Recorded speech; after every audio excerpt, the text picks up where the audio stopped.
Hello, Culture Matters podcast. I am excited about today's episode. Before I introduce you to our guest, here's a quote just for this episode. When you keep promises to the most important person on earth, which is you, and combine it with the power of one more, you will stack up your wins, build your self-confidence, and set yourself up for one hell of an awesome life. Ed Milet, the power of one more. Our guest today is a two more, three more, four more, five more leader, friend of the Culture Matters podcast.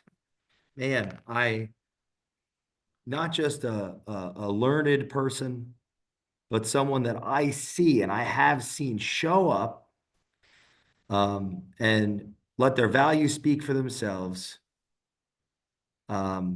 Yes, the background in doctor of physical therapy, if I understand correctly, and a great exemplar of someone that's made a shift in careers and in a short period of time, grown in an organization we love on this show more than words can describe.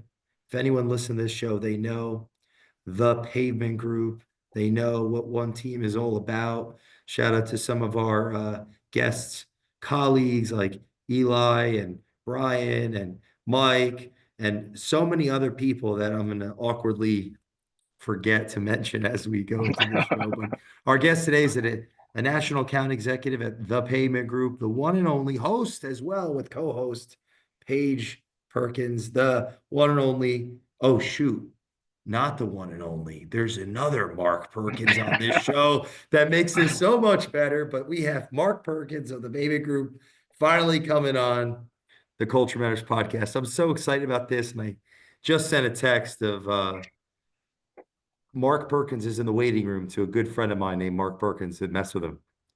So thanks for coming on. Thanks for coming on the Culture Matters podcast, my friend.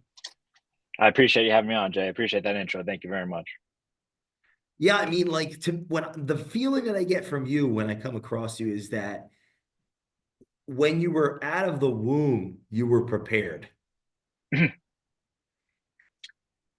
That's funny. So I do get it from my mom. Like the discipline has been there from a super, super young age. But it all started with education. Both my parents were educators. My dad spent his entire career as an academic, and my mom also taught as well. But like education was the most important thing. And something very similar to my wife growing up that we both shared was every night after dinner, while my mom was cleaning up the table, that was your time to study and prepare. And then after that was all done, she would sit down and take the book and go through and review until she was satisfied. I mean, that was just a nightly occurrence every single day. So After dinner. after dinner, it was like just part of the routine. That I mean, the instruction was there, the expectation was there. Whoa. What did your dad teach?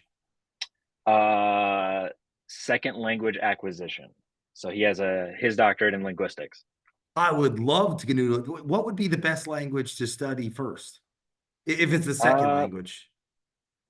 I don't know. It's a good question, but he's all about measurement. So a lot of his study and a lot of his work deals in something called Roche measurement. And it's pretty much, if I understand it correctly, is how well are you interpreting what you're actually reading? And that's what he used to study and measure. Whoa, that's intense. How well Yeah. you're interpreting what you're reading. Yeah. Like how well are you understanding what you're reading in the second language? So someone's second language. So English is my first. I can barely speak that. What about mom? What did she teach? She would teach French and English. So she did a bit of work. After college, she went to the Peace Corps in Morocco, and she was there for a year. And then also, I think in some downtime, she worked a lot on the reservation. She's from Farmington, New Mexico, so she would work on the reservation with kids who couldn't speak English, but were trying to adapt to society and live in a world off the reservation and teach them and back and forth and so on. So she did a little bit of time there. Wow, that's culture right there. Yeah. Now, what's the earliest you remember studying after dinner? Probably like third, fourth grade, I'd say, like social studies, American history. Wow. Yeah. Yes. What type of advantages do you think that's given you in sales? Just this discipline, like the structure, you know, setting, okay, I'm going to call this many people today. So, how do I organize my schedule to make that happen and stay consistent with what I'm doing and what I'm trying to do to achieve my goals here? Are there hacks that you've come up with over time to keep yourself focused when your mind starts to stray? Yeah, that's a great question, actually. So, I think just chasing success. I feel like if you become a part-time chaser, you're never going to have the full reward. And I feel like you have to kind of remind yourself, okay, this is what it's going to take. If this is where I want to be in 15, 20 years, like it starts with what I'm doing today. And the more days I take off now is less opportunity I'm going to have later on, in my opinion. Less opportunity to reap more of what I'm chasing down. Mm. So you think you like begin with the end in mind. Correct. How do I get there? Like it's not just going to be, oh, the days I want to work, I'm going to do it. That's not how you're going to get there, at least for my goal personally. So Mm. What about like when you're tired? that's what exercise is for. Like taking care of your body. I mean, that's part of my routine too. You know, I try and exercise at least 2 hours a day, and do that at least 5 to 6 days a week. But you have to keep your body and your mind both healthy. Sitting here in front of a computer and calling, like, it's not the most stimulating thing mentally. Don't get me wrong, but going on walks, after work and before work are big times for me time. No calls, no phone, just silence and kind of checking in on myself, taking care of myself. How long do you walk usually? Usually try to start off the day with a 45 minute to an hour walk. And then if that is done, after work is usually some type of lift or like strengthening versus if the weather's nice, so go outside and play basketball or something. But Wow. Now, what was the original inspiration to become a doctor of physical therapy, and what is that for our listeners that have no concept? yeah. Yeah. So at a very, very young age, I knew that I wanted to do something where I was helping people. I didn't really know if this would be in the medical field or whatnot, but I just always had a drive to help and be helpful. So, in high school, I was not an athlete. I knew I was never going to be an athlete at a professional or semi-professional level. But I also had an interest in medicine, but I also wasn't interested in spending, 15 to 18 years of my life studying and pursuing that. So there was kind of a happy medium with sports medicine, athletic training, and that's what I studied in my undergrad at Xavier. Was sports medicine, athletic training, became certified, and then there was um, physical therapy school, which was an additional 3 years for a doctorate. So physical therapists, generally speaking, assess a variety of musculoskeletal, neurological conditions, and they identify impairments and develop treatment plans to help people with all sorts of issues, whether it's balance, pain, dizziness. Physical therapists are quite excited. That's a lot of school and a lot of knowledge that you have to be responsible for. So, What connection, if at all, has there been between physical therapy and parking lots? so that's an awesome question. I knew you were going to answer. I knew you were going to ask me that. So, it's both are service industries, right? So I'm showing up for patients every day, and it doesn't matter what's going on personally with me. If someone's in excruciating pain, I have to show up there every day. No matter what's going on, I can't reflect that I'm having a bad day because then it's going to result in a bad outcome. I'm not putting the effort in, I'm not putting the care in, the empathy that's needed at that time for that person, what they need, right? So it doesn't matter what's happening here. Same thing with selling a parking lots. It doesn't matter if I'm having a terrible day or what, my last 2 weeks I haven't had any successful prospecting. The person I do have needs help, and that's what I'm here for. So I need to show up for my clients, whether they're patients or prospective clients every day. Wow, that's a pretty amazing argument. Have you ever shared that with the customers? Sometimes. I mean, but also it's different. Like when you're treating hands-on with the patient and you've been with them for sometimes months at a time, right? They're massive surgery, they're older. It's, not a 6 week thing, but several months they're in there, you develop a special relationship. And sometimes they can pick up on it and be like, what's going on? Or, how did that event go last night? You develop very deep bonds. I used to tell all my students, I said, you will comprehend family trees of people that you will never meet. Like you'll understand these people's kids and their grandkids. You'll know all these details about where their grandkids will go to school. You'll all these because they talk. And with a lot of people too, especially at elderly ages, there's not a whole lot of improvement that can be made. There's a lot of maintenance work that can be done, but just having that conversation, having someone listen to them talk about their family and stuff is therapy in itself sometimes, which you can't really measure objectively speaking. So Did you know that I was crushed by a ATV on September 22nd, 2017? I think you've shared that with me before. Yeah. I'm pretty sure it was this. So I had to go to meet with this lady named Kate and do these exercises because my hand had no use. It's like with like cups and put them on each other and Mm-hmm.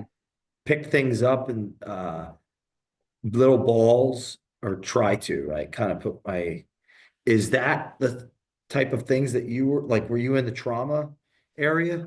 So, I mean, I treated primarily musculoskeletal injuries. So, did I see a lot of, fractures, sprains, strains, rotator cuffs, total knee replacements, hip replacements, low back pain, a lot of that.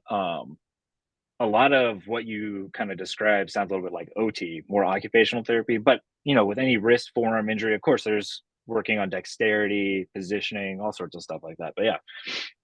Like people that were in serious accidents that then had to get rehabilitated? Oh yeah. So typically I'm not the first person they're saying. So with like major types of incidents where, you're talking about max assistance for transfers, for bathing, for toiling, a lot of times they'll be in long-term care facilities or short-term facilities for a couple of weeks until they become a little bit more functional, a little bit more mobile, and then typically I'll see them. But yeah. But were you basically that lady Kate to other people? Yeah, absolutely. Sure. I like you even more now. Yeah, I would say that she was like a guardian angel.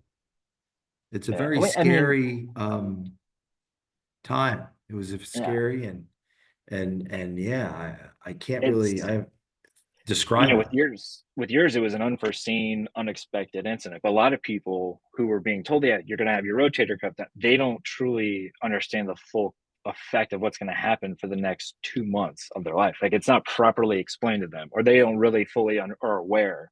Oh, like I just had surgery, I'll be able to use my. No, you're not going to be able to use this for at least 6 7 weeks, if everything goes well. You know, well, how am I supposed to shower by myself? How am I live by myself? Who's going to help? All these questions start popping up. But yeah. Yeah, they told me I would never use my arm again. And it was a Kate was there and it was a miracle. Got it back. So like anyway, it's pretty unbelievable. So what was the inspiration to go into the paving vertical coming from helping people for so long in that way? Clearly what you did has a meaningful impact on people. If the audience doesn't know, I don't talk about it a lot. Frankly, I don't have a lot of physical therapy background people on the show or doctors or things. Mhm. If you to spark all these and I wasn't even thinking about it before we had you on here. So the question is, what was the inspiration to make that pivot to like you said, helping patients in a new context? Yeah. So it really kind of started with my wife. It did start with my wife. She's also a physical therapist. And when we had moved up here to Pittsburgh, um, she'd been working for a couple of different people, per diem, nothing like that. But she had just become a little dissatisfied with it. And then through a bunch of mutual connections, and then me working with Eli, my boss's wife at my office, we were connected to the Pavement Group and kind of started there. I watched her leave the field, and just the being around the people here more and more and going to some work events kind of just sparked a little fire of like, man, this is really interesting. These people all seem like go-getters, and I kind of want more of this in my life. And it wasn't necessarily that I was dissatisfied, helping people and putting my hands on people and working with that. I hadn't become dissatisfied with that, but in terms of like a career trajectory where I was, there wasn't a whole lot of room for improvement anytime soon. So I was kind of putting a lid on myself where, as opposed to, a commission based thing, it's uncapped, and that sounded amazing to me. So Hey, what advice do you have for some of the very, those that have gone that academic, professional route, then they're in, that profession that they envisioned for a long time of how to navigate the thoughts, the doubts, the concerns of doing something new? So it all starts with little, you got to take the first step.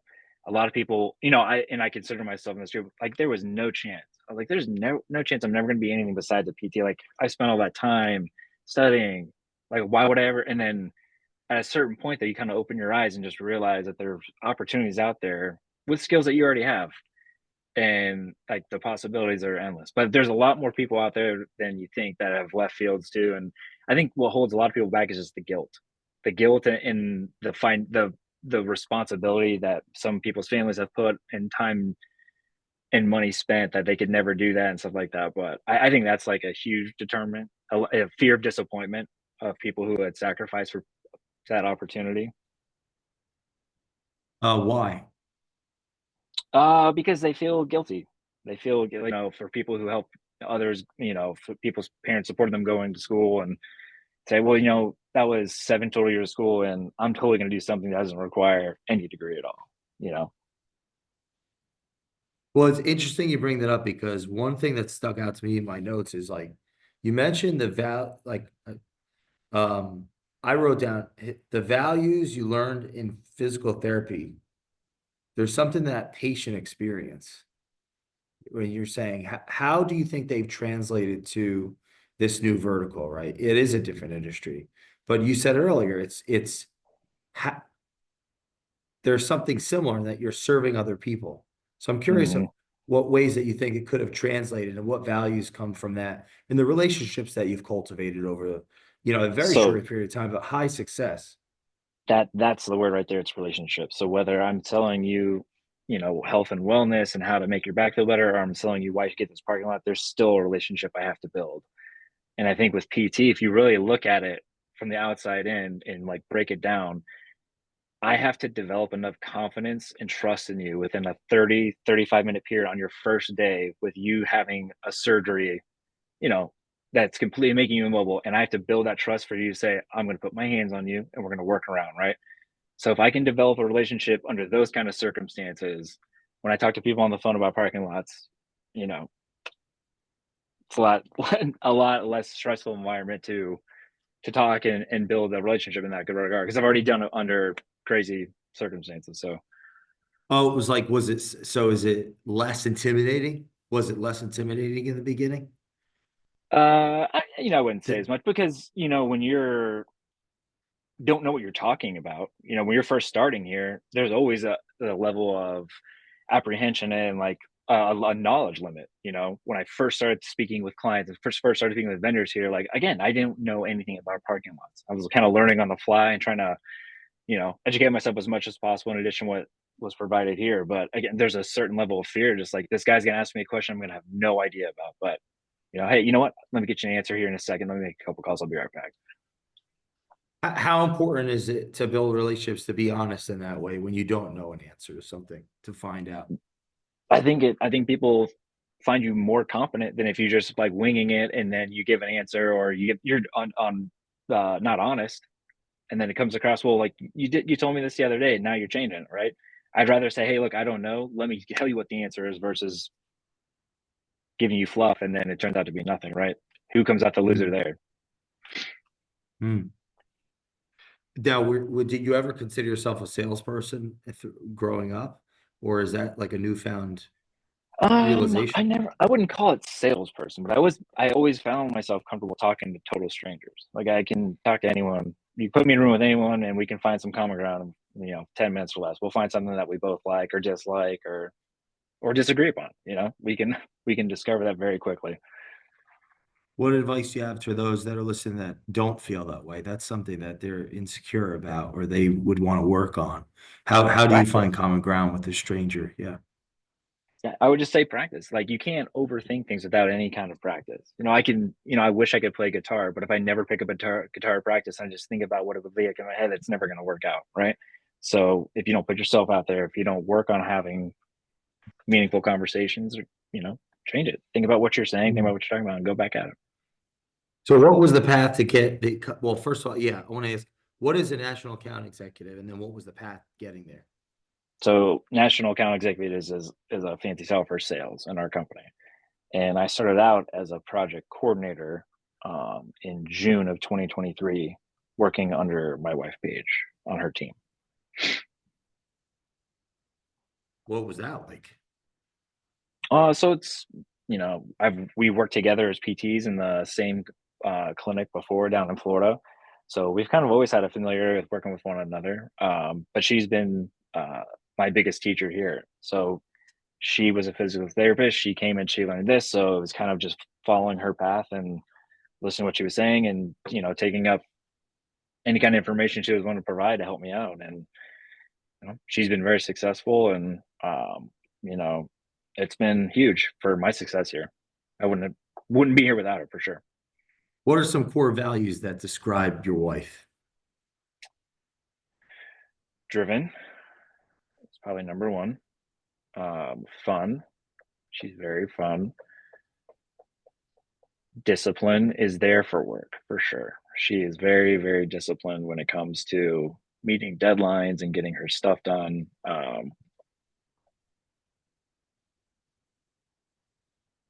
Yeah, She those are the paid ones me that to stick ask out. these questions. I'm just kidding. Yeah. That's well, there are listeners that we have that have thought about working with their spouses and maybe thought, no, I don't think I could do it. What advice do you have for those? And obviously, I'm asking this, but I get the pleasure of working with mine every day.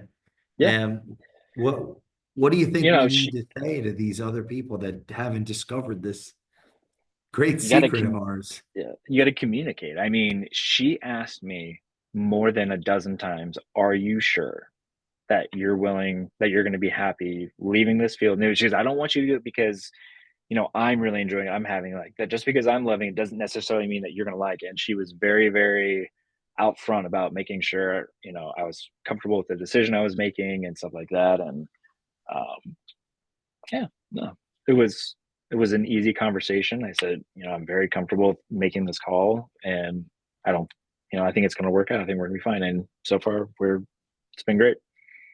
Now, what's the project coordinator's role? What's their purpose?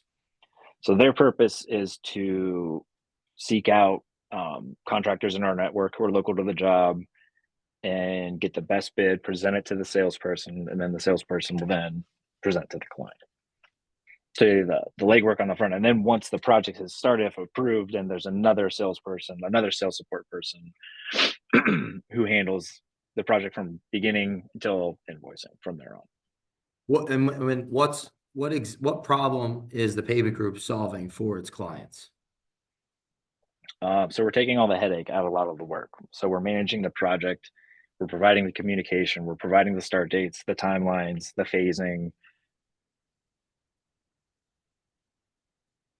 And this is for doing a lot paving. of the paving, anything concrete, anything in your parking lot. So it could be mill and paves, it could be patch jobs, restripes, it could be sidewalks, bollards, curbing. And for those that don't have any experience around paving in America, right? They don't own a shopping mall, they don't own a gas station. Why is it important? What is your opinion of that? Why does it Uh, matter? it's an expensive asset, and it's also the first thing that a customer sees coming into any business. Is if they're driving into your business, they're taking the parking lot's the first thing you see. So if it's dilapidated and it's filled with holes, or you can barely see the lines, it's the first reflection of a business before you've ever even stepped and foot inside there. Right. So not only for the appearance and also the flow of business, but also it's an asset. It's a company asset that's worth a lot of money and needs to be maintained properly in order to save that money down the line. Use it Why aren't they effectively. managed? Like everywhere I drive, feel like my car is falling apart as a result of the parking lots. Budgets, lack of education, lack of knowledge sometimes, I'd say people don't understand what it takes to properly maintain these things. That's another service we provide too, is providing assessments of what your lot currently looks like, what you'll need, this year, if anything, and then projecting in the next 5 years what that'll look like and what you can expect to pay. So Yeah, what advice do you have for our listeners on how to build long-term client relationships? be genuine. You're there to solve a problem. I mean, that's the first phone call I'm making is what can I help you with? It is a service business. What am I here? You know, a lot of things I hear, well, I kind of have my people, but you either kind of have someone or you don't. They obviously don't sound happy if they're kind of leading with that, right? But I want to ensure that, whatever you're concerned about, I'm going to manage for you. And I'm going to give you an up to date progress status with it.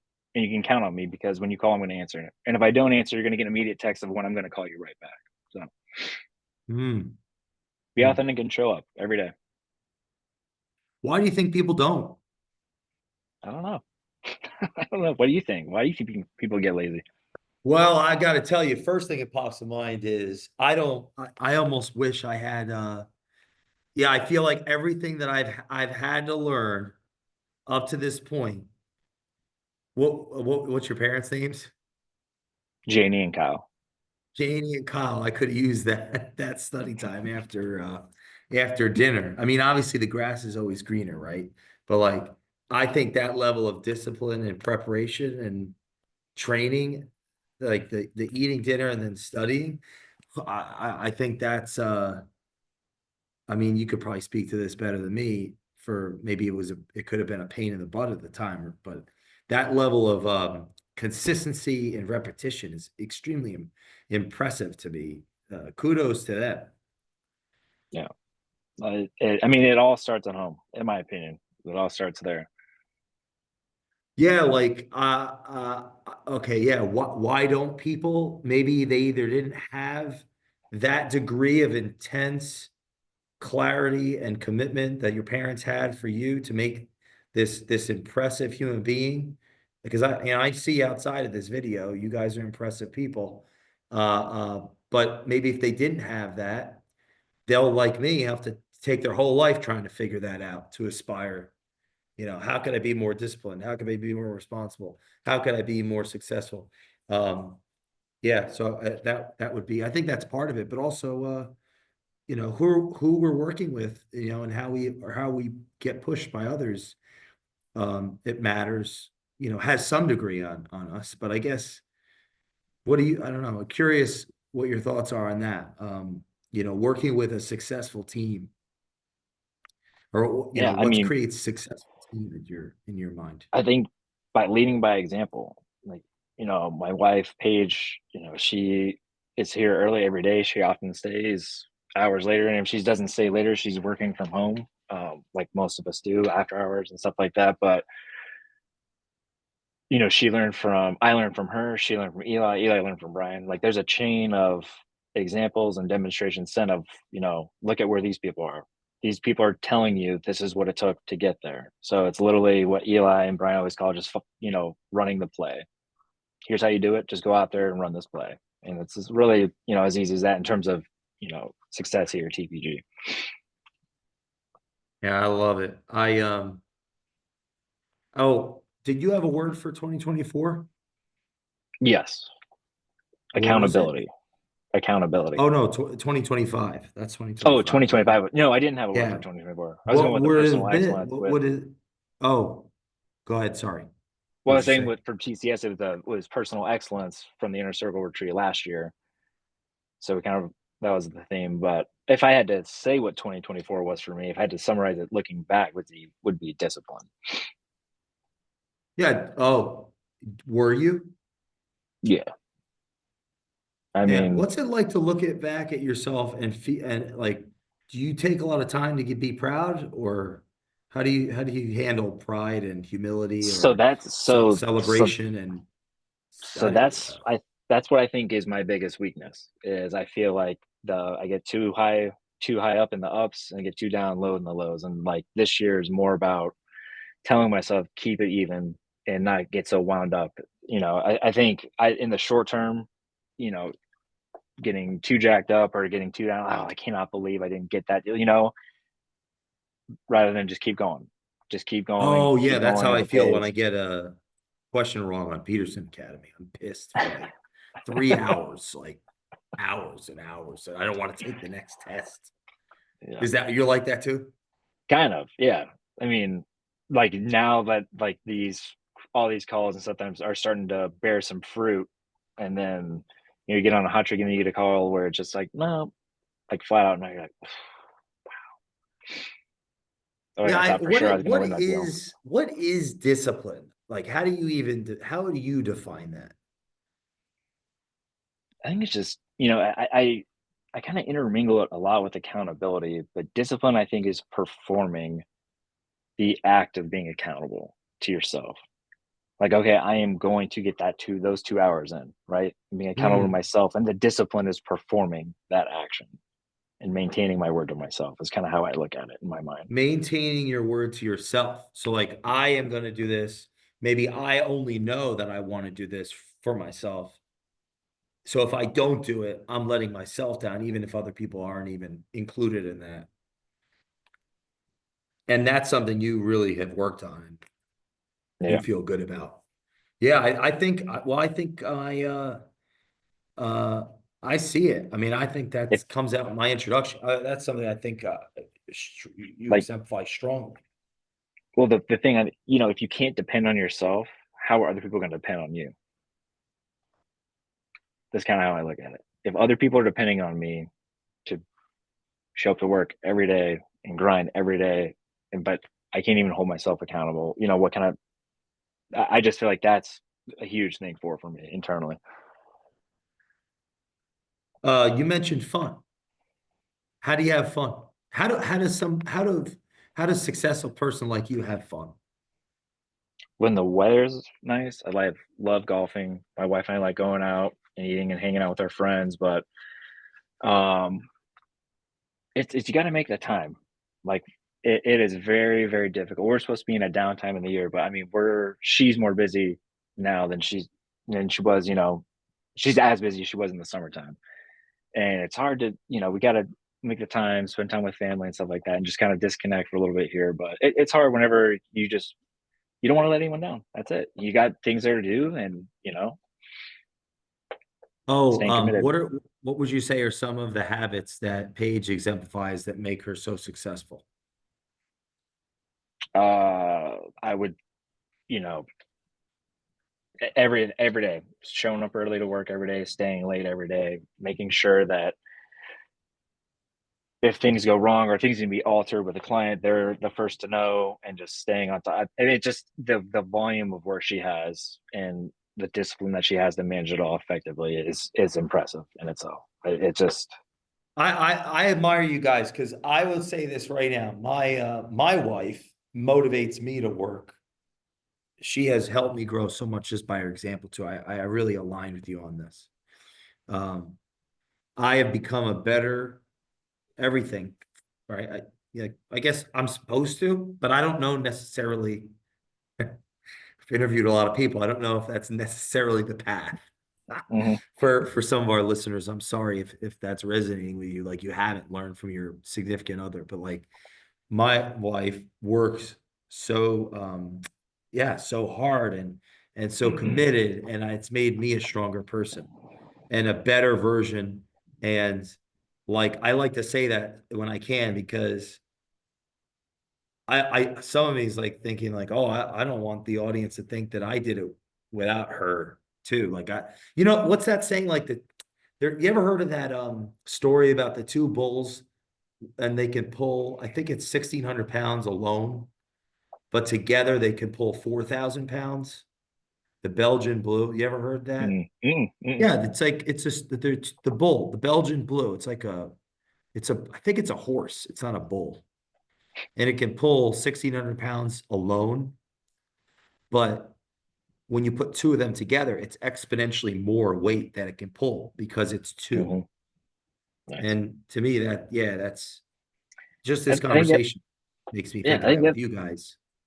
the other thing too is like no one's gonna understand what you're going through, possibly more than your spouse, being that you guys are in the same business. So like whenever she comes home and there's something that goes wrong, like I can identify and comprehend like how bad the problem is at the work site, or how big of a job she just won, like what that means for the company, and like I can truly understand what that means to her, and vice versa, like what it means to work. A lot of people like, if someone was a school teacher and their spouse was a lawyer, like this, their individual problems aren't fully understood by the other party because of just the environment's there. But when you work in the same job in the same industry, kind of, oh man, like I heard what happened, or you know, that must have been rough. Like, how did you get that solved? I can understand the issues more Yeah, for clearly. anybody listening this that has curiosities around working with part of life partner, spouse, go listen to episode.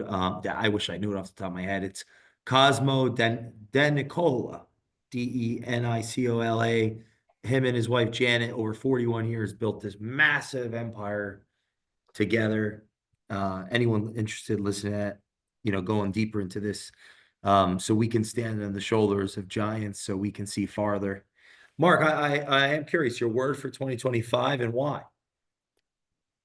I have very big goals for my first year in sales here, and I don't think I will get there without that word and without being accountable to what it's going to take to get there. So I want to be accountable to myself, be accountable to the goal, and a lot of other big things coming that we'll talk about a little bit later. We'll do a check-in Yeah, that I that'd can't be really great. discuss right now.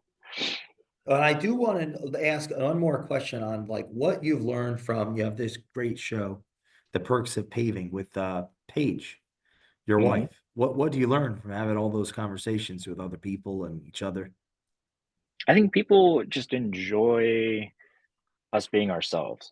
Like it's just kind of giving you a little peek behind the curtain of what our lives are like here at the company primarily, but other things that we have going on in our personal life. And it's a really good platform to kind of talk about what causes we're involved in, you know, personally and also through the Pavement Group, whether it's local charities or anything like that. So it's just another medium for us to kind of help build support for those causes too, which has been a great residual effect that I never considered at starting it. So, Mark, for anyone that's listening to this is looking to make a switch in their career and come alongside and learn from you, you and maybe learn more about the Pavement Group, what would be the best way to connect with you? you can reach out to Chad McLaughlin, excuse me, at our company. You can also look at our website at thepavementgroup.com. We each have a profile, and there's some contact information there. So if you're interested, take a visit and fill it out. Mark, you're the man. I appreciate you. If anyone that's listening hasn't found the Perks of Paving on YouTube, I challenge you to go find that. And where can people find you on Instagram? I think mine's at Instaperk22. Follow my friend Mark, and we will see you next time on the Culture Matters podcast. Thanks, brother. Thanks, Jay. Appreciate having me, man. Thank you very much. This was fun.